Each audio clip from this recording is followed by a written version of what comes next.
salam sejahtera. Hari ini kita bersiaran daripada Pejabat Ahli Parlimen Petaling Jaya, berbeza dengan siri-siri kita sebelum ini, kerana perbincangan kita pada kali ini iaitu dalam siri Melawan Lupa, untuk kita sama-sama mengingati seorang legenda, seorang tokoh kemanusiaan yang hebat, iaitu Mendiang Irene Fernandez.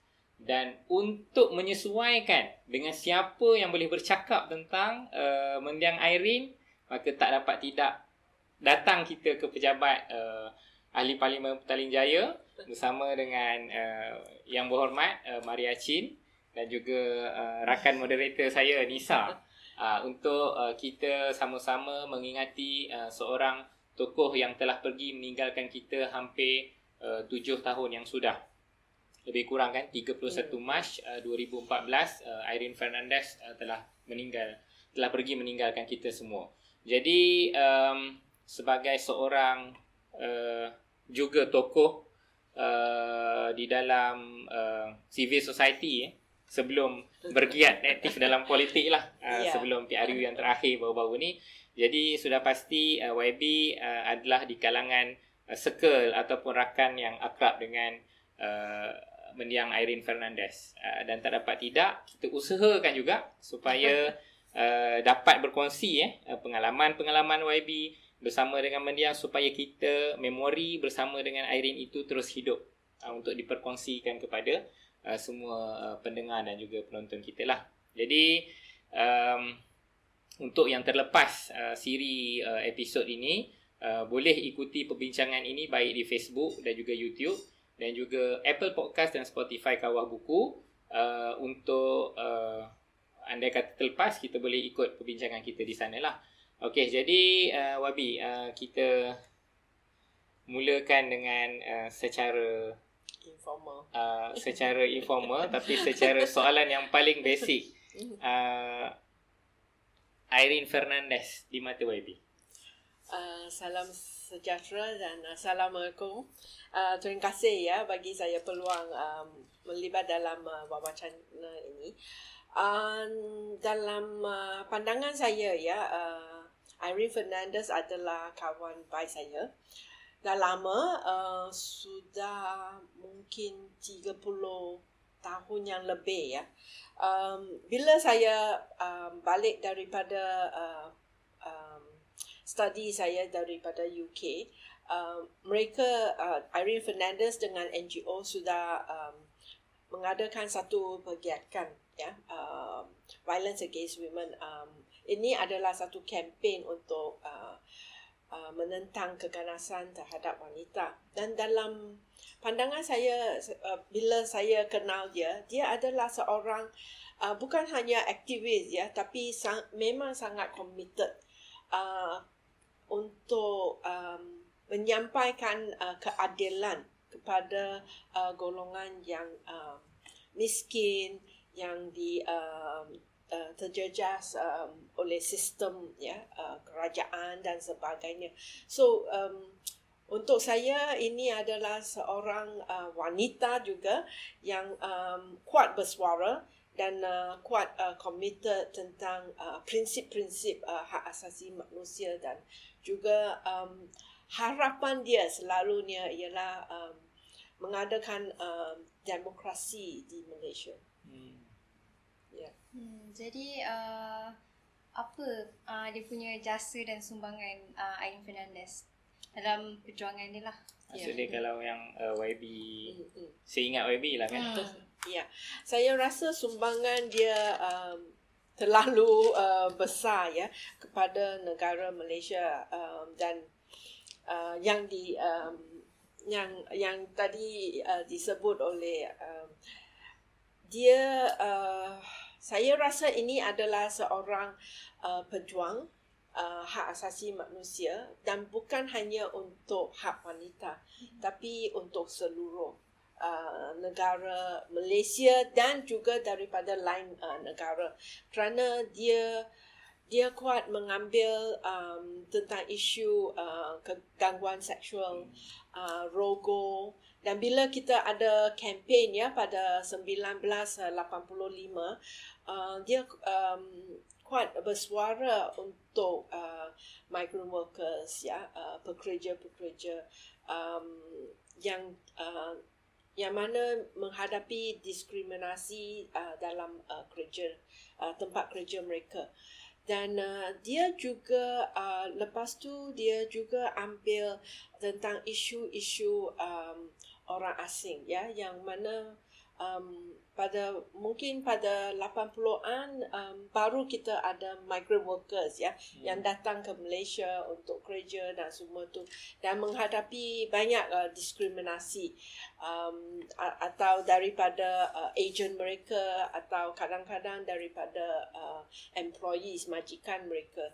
So dia pun ada ambil case mereka. Dan untuk saya dia adalah satu inspirasi kerana saya baru balik daripada UK dan adalah seorang aktivis yang baru. Dan bila saya nampak perjuangan dia dan juga komitmen dia, I'm very inspired lah.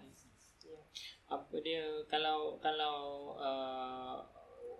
kalau kita dapat ingatkan balik kan kisah mendiang Irene ini, yang paling epik dalam kisah perjuangan dia tu apabila kisah naik turun mahkamah. Seingat saya yang direkodkan sehingga 310 kali. Satu kes yang agak panjang, 7 ke 8 tahun, apabila Irene dituduh telah menyebarkan suatu berita palsu dan memburukkan kerajaan Malaysia pada ketika itu, apabila mengeluarkan satu report berkaitan dengan keganasan, penderaan seksual, kekurangan makanan, minuman dan juga perubatan di dalam immigration punya tahanan kan. Jadi sepanjang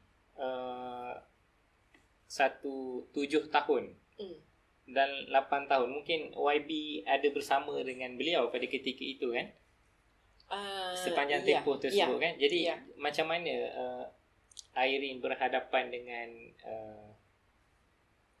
keadaan yang macam tu? Saya rasa yang case itu berlaku pada tahun 1995 ya, dia mula kerana dia ada menyebarkan satu laporan tentang kes-kes macam ni berkenaan dengan 59 orang tahanan ya, kebanyakan mereka adalah daripada Bangladesh.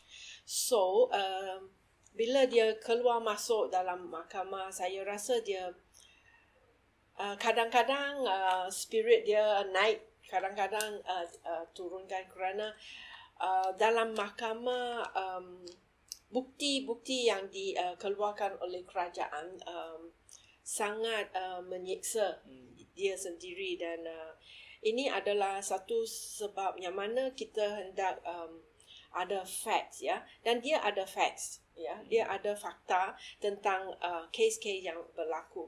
Tapi pada masa itu saya rasa kerajaan tidak ambil kira fakta yang diberikan dalam laporan, dan juga tidak mengadakan satu penyiasatan yang lebih lengkap. So it went on and on and on.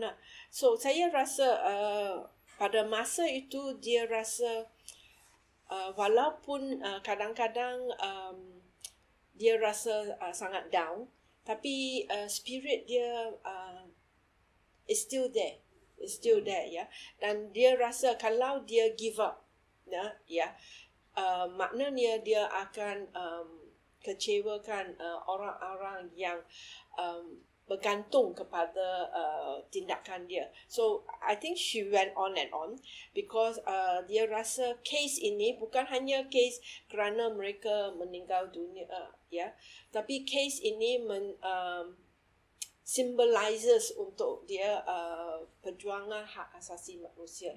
Dan dia kata kalau dia teruskan dengan kes ini dan teruskan dengan menyebarkan apa yang berlaku, ya, yang betul-betul sebenarnya berlaku dalam kamp tahanan ini, mungkin dia harap, ya, dalam masa depan ini tidak akan berlaku lagi lah. So it is also satu tindakan advokasi yang diambil oleh Irene Fernandez. Saya ingat apa dia antara kata-katanya yang masyhur yang diterbitkan oleh Los Angeles Times. Disebut seandainya dia didakwa dan dipenjarakan, dia bersedia kerana di dalam penjara nanti pun dia dapat observe keadaan penjara secara lebih dekat. Oh, itu apa yang berlaku dalam penjara. apa yang berlaku dalam penjara. Ya, saya rasa memang saya pun pernah masuk dalam penjara, walaupun saya hanya semalam dalam penjara di sebelum saya kena SOSMA. Saya boleh nampak, ya, situasi dalam penjara amat perlu diperbaikikan. Ya, sangat kotor dan sel itu terlalu kecil dan ramai dalam satu sel. So saya rasa ini adalah satu pengalaman yang dia rasa hendak berkongsi dengan orang ramai. Dan ini adalah advokasi yang paling kuat daripada Irene Fernandez. Dan malahnya dia meninggal lah. Saya rasa kalau dia ada di sini, dia pun bersuara tentang bila kita buat deportation tentang Myanmar balik ke tapi itu YB simpan dulu sebab kita memang ada soalan untuk tu. Nisa, silakan. Apa tadi YB sebut yang Irene ni seorang yang berani dan dia akan fight sehabis-habisnya lah. Jadi selepas Irene meninggal, maksudnya apakah perjuangan dia selepas daripada tu? Maksudnya ada tak pelapis-pelapis dia tu memperjuangkan benda yang sama juga? Adakah dia berani juga lantang macam Irene? Macam mana? Ada tak kelompongan ataupun kekurangan pelapis-pelapis di bawahnya tu? Saya rasa dia tak ada give up lah. Ya, dia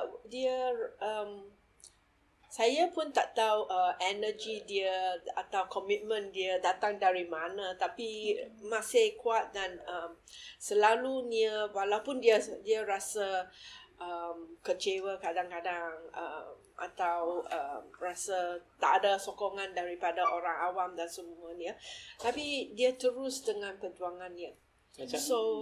Macam mana dengan pelapis kepimpinan ni? Maksud dia selepas Irene pergi, bagaimana pelapisnya? Maksud dia sudah pasti adakah Irene yang kedua muncul ataupun macam mana? Saya rasa ada kerana untuk dia yang penting ialah bukan hanya satu lapisan, ya, yang akan dia harap dia boleh dapat lebih ramai orang berkongsi dengan harapan dia untuk negara Malaysia. So kalau you nampak Tenaga Nita, di sana ada beberapa orang kepimpinan, ya, dan macam Angel, tapi malangnya dia pun meninggal. Ada Angel, ada Glorine, dan ada dua anak yang juga berkongsi tentang perjuangannya. So I think that dia ada second and third liner leadership lah, dan dengan golongan terpinggir, ya, yang dia selalu berjuang. Saya rasa mereka sangat sanjung kepada Irene Fernandez kerana tak ramai orang, ya, yang hendak sebut tentang diskriminasi yang mereka hadapi. So very few NGOs take up that migrant issue. Dan saya rasa Tenaga Nita bukan hanya di Malaysia, tapi dia pun ada satu network, kalau tak salah, regional dan international network yang dia sendiri membina untuk memperjuangkan migran yang berada di lain-lain negara. Kalau dari sudut kelompongannya YB, sebab Irene ni dia meninggalkan satu legasi dan juga satu standard yang sangat tinggi. Kan? Apabila Irene telah pergi dalam dunia hak asasi, baiknya woman empowerment, dari sudut hak asasi migran, dan kumpulan-kumpulan terpinggir tadi tu, adakah wujud satu kelompongan? Biasa seorang sosok yang besar apabila telah tiada, maka memang muncul lapisan kedua, lapisan ketiga, tapi dari sudut secara dalaman, sebab YB berada di dalam circle tersebut, di dalam permainan dan perjuangan tersebut. Jadi adakah wujud satu kelompongan yang besar selepas tiadanya sosok Irene pada pandangan YB? That's a hard question. Itu saya ada okay, saya rasa ada, kerana kerana kita sekarang di Malaysia satu gabungan tentang diskriminasi yang dihadapi oleh migran di Malaysia. Dia yang membina gabungan ini, dan gabungan ini termasuk bukan hanya daripada Bangladesh, tapi dari Myanmar, Rohingya dan sebagainya. So ini adalah satu movement, kalau boleh dikatakan, satu movement yang mana mereka selalunya mengingatkan kerajaan, tak kisah kerajaan yang mana, dasar-dasar yang diperlukan, dasar-dasar yang perlu dibaiki untuk migrant workers dan juga refugees juga, how you say pelarian? Is that a politically correct word? Pelarian. Betul tak? Pelarian. Pelarian. Dalam gabungan ini ada daripada migran, orang pekerja warga asing, documented dan juga undocumented lah, dan juga daripada pelarian yang berada di Malaysia. Tak kira mereka ada dengan UNHCR ke atau tidak. So gabungan ini saya rasa amat berkesan, kerana bila kita tukar kerajaan pada tahun 2018,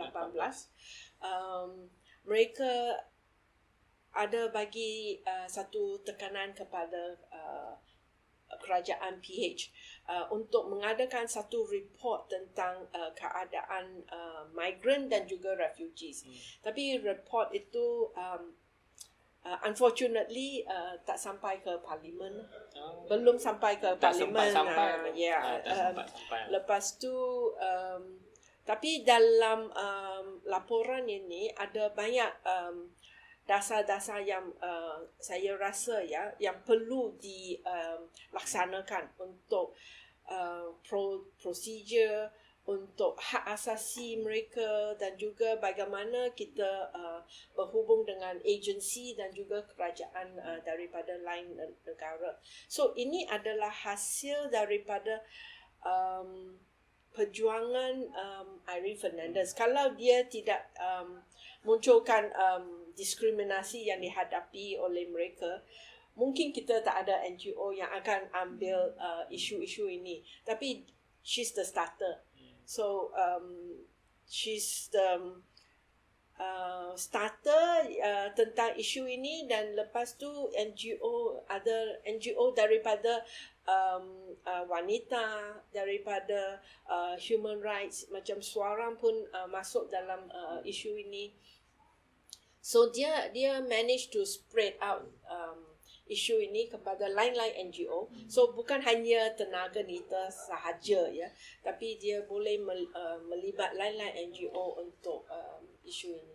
Maknanya menjawab kepada persoalan tadi tentang kelompongan, tidaklah berlaku kelompongan yang ketara lah. Maksud ketiadaan Irene itu tidaklah menjejaskan perjuangan human right di Malaysia. Bahkan apa yang telah dihasilkan oleh Irene itu telah memangkin kepada NGO lain, pemimpin-pemimpin lain untuk meneruskan kerja buat Irene. Ya, saya rasa ini adalah tujuan seseorang pemimpin ya, bukan hanya ikon saja. Selalu kita kata siapa leader, tapi isu ini ada kalau kita ada banyak leader itu makin baik. Ya, maknanya Irene menghasilkan pemimpin-pemimpin yang lain. Ya.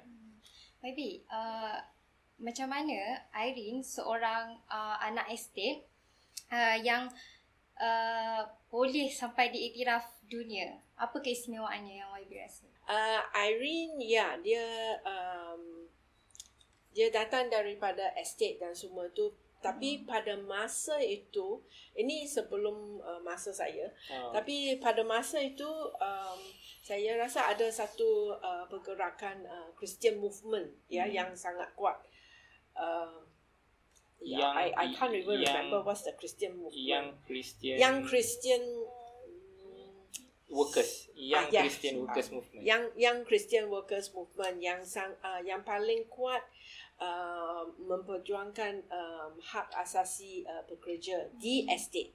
So dia dan suami dia dan juga lain-lain sahabat macam saya rasa Irene Xavier pun melibat dalam kegiatan ini. So daripada itu aktivisme dia dibina dan lepas tu I think komitmen dia ya yang sangat kuat, yang bahawa dia bukan melihat isu ini hanya dalam estate, tapi boleh bawa ke nasional dan juga ke luar negara.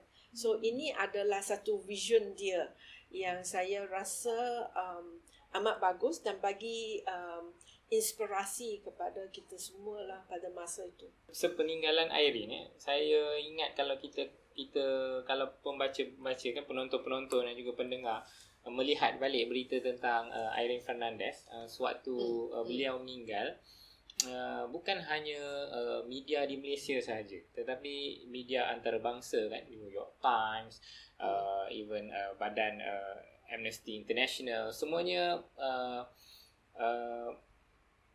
melaporkan kan pemergian Irene Fernandez, menunjukkan bahawa pemergian dia bukanlah dirasai hanya di dalam tempat di mana beliau tinggal, tetapi dirasai oleh hampir di seluruh dunia. Tapi boleh tak kalau saya tanya YB, setuju ataupun tidak, sosok yang bernama Irene Fernandez ini, dia sangat masyhur dan sangat terkenal dan berpengaruh di kalangan aktivis, khususnya di kalangan mereka yang tertindas dan juga di kalangan mereka yang memperjuangkan hak asasi manusia, baik dalam negara ataupun luar.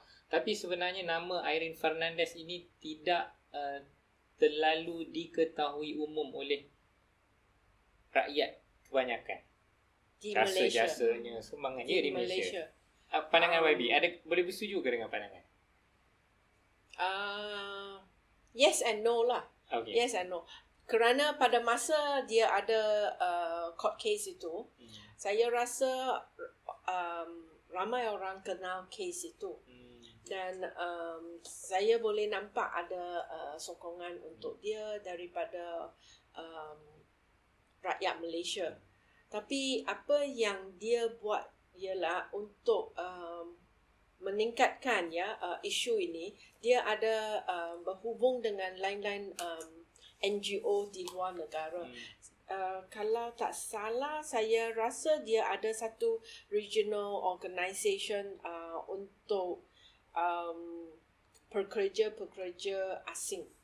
Ya, dan network ini terlibat di India, Bangladesh, Pakistan dan semua tu, dan mereka selalunya berbincang dalam platform UN tentang hak asasi migrant workers. So selalunya dia dijemput untuk buat input, cadangkan dasar-dasar, dan ini adalah satu tindakan yang baik kerana bila kita isu kita masuk dalam arena international ini meningkatkan kepentingan isu itu. Dan bila isu ini masuk dalam media international, selalunya baru national rakyat Malaysia sedar tentang isu ini. So it's chicken and egg kind of issue situation lah. Dan saya rasa ini adalah satu strategi yang selalunya diambil oleh NGO. Kalau national tak berapa sedar pergi ke international, dan bila masuk dalam media itu jadi satu isu dalam negara. So ini adalah satu strategi yang bagus sekali. Maknanya mungkin betul pandangan YB tu, sebab kalau kes tu tahun 1995 meletup, waktu tu saya di sekolah rendah. Ya.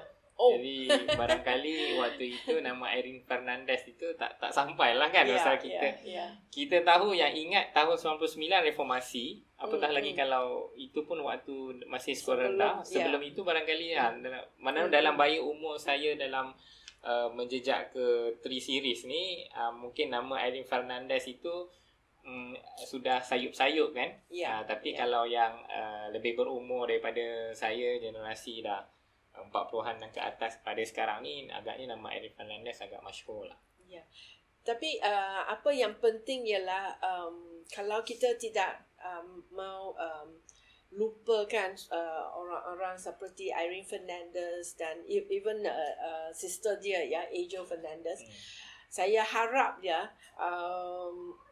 Kementerian Pendidikan boleh kaji semula buku-buku di sekolah. So kita boleh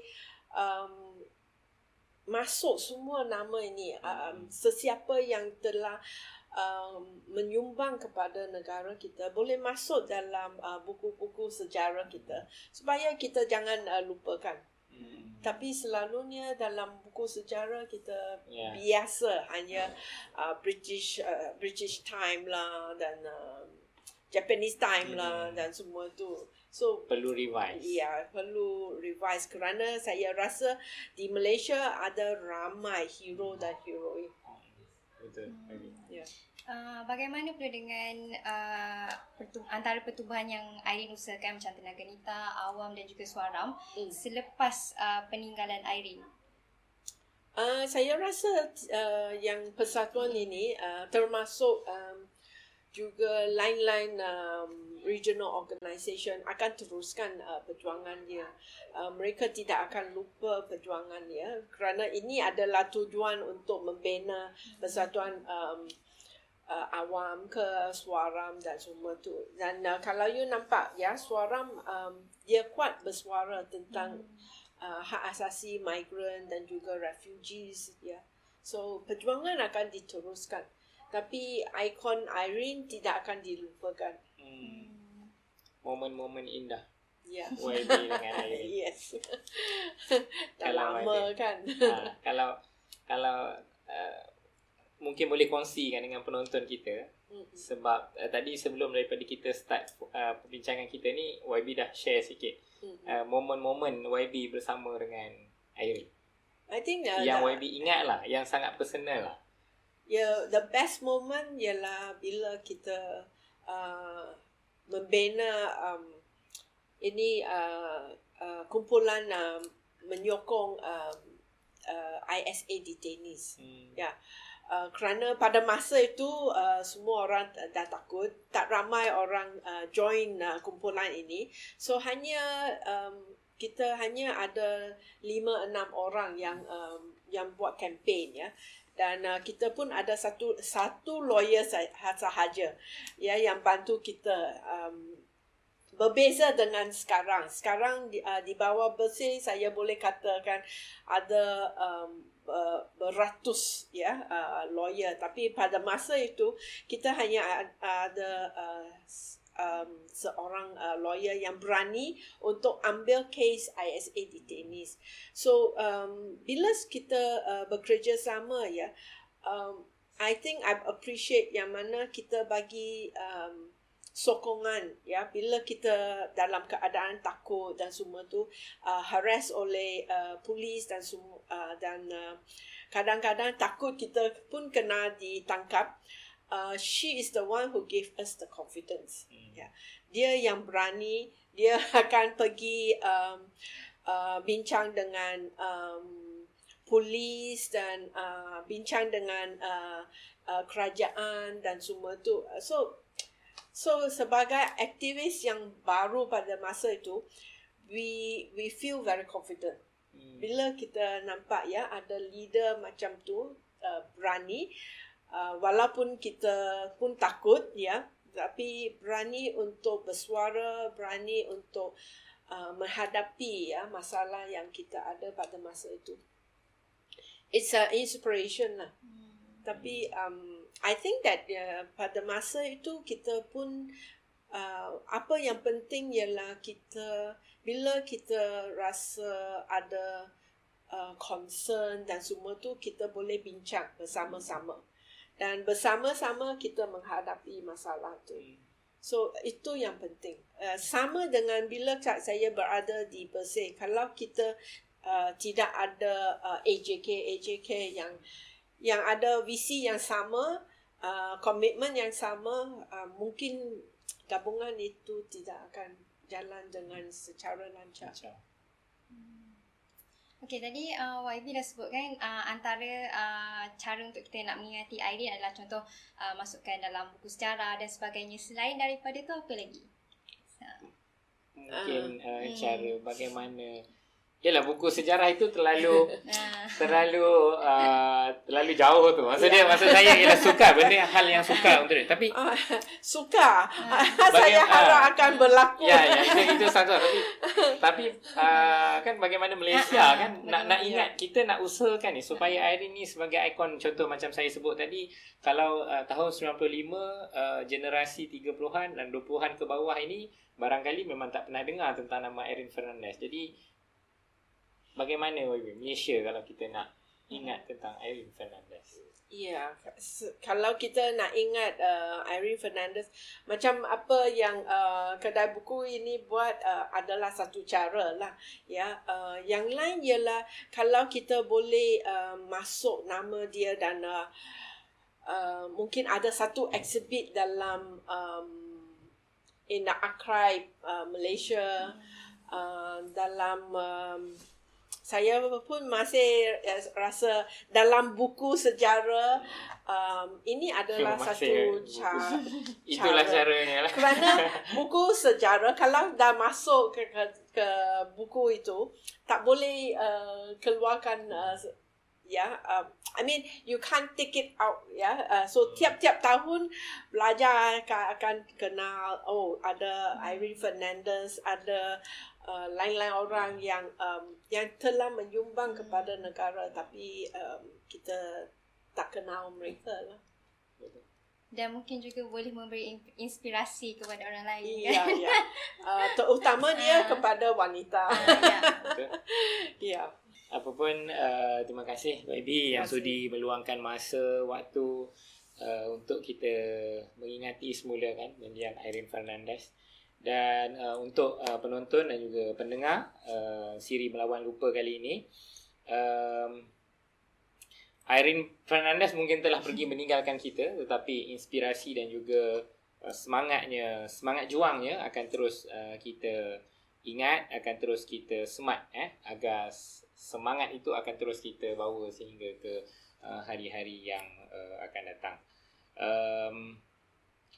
Siri Melawan Lupa, di kawah buku kita ada satu slogan, giving voice to the voiceless. Iaitu yang pertama kita ingin memberi suara kepada orang yang tidak bersuara. Tak bersuara ni tak semestinya mereka itu telah pun pergi meninggalkan kita. Itu mungkin.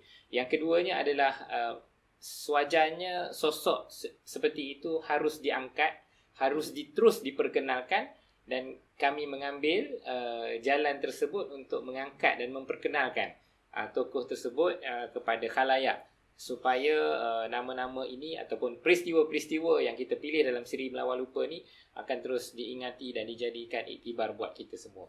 Jadi sekali lagi terima kasih kepada YB yang sudi menyediakan ruang lah juga kepada kami untuk merakam siri ini. Jadi kita jumpa dalam siri yang akan datang. Terima kasih dan jumpa lagi.